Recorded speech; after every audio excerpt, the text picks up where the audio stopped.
kuna maadhimisho ya maandamano ambayo tumeona katika mitandao ya kijamii na wanasiasa wakijaribu kusema kwamba yawe tarehe 25.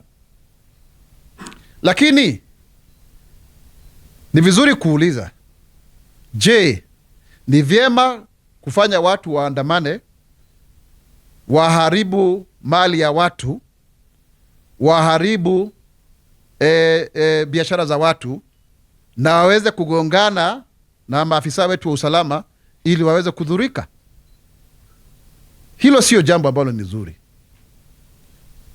na tunakemea kabisa utumizi mbaya wa mamlaka wa polisi. Lakini vile vile sio haki pia kupiga na kudhalilisha polisi. Hata wao ni binadamu na wana haki.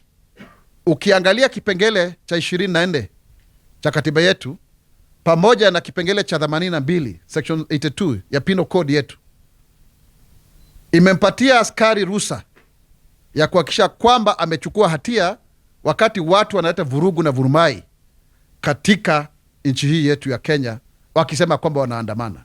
Ndivyo katiba imepatiana uhuru wa kuandamana kwa amani katika kipengele cha 35. Lakini wakati watu wanatumia vijana kuleta vurugu, wamebeba mawe, wanaenda wakipiga watu biashara, wakipiga biashara zao, hilo sio jambo ambalo limekubalika, na serikali itachukua hatua, kwa sababu pia hata polisi wenyewe wako hapo kutulinda usalama. Polisi kazi yao ni kulinda mali ya umma na kulinda wananchi, ili pia wenyewe wasipigane wao kwa wao. Kwa hiyo hilo ni jambo ambalo tunafaa kulisitizia zaidi, na wale ambao wanajitafutia umaarufu wa kisiasa wakome. Na serikali inatoa onyo kali kwa viongozi wa kisiasa ambao wanatumia nafasi hii kujaribu kujiletea umaarufu kwa kutoa cheche na tetesi ambazo hazifai. Hilo ni jambo ambalo linakashifiwa na linafaa kukashifiwa zaidi, na serikali tunalikashifu zaidi.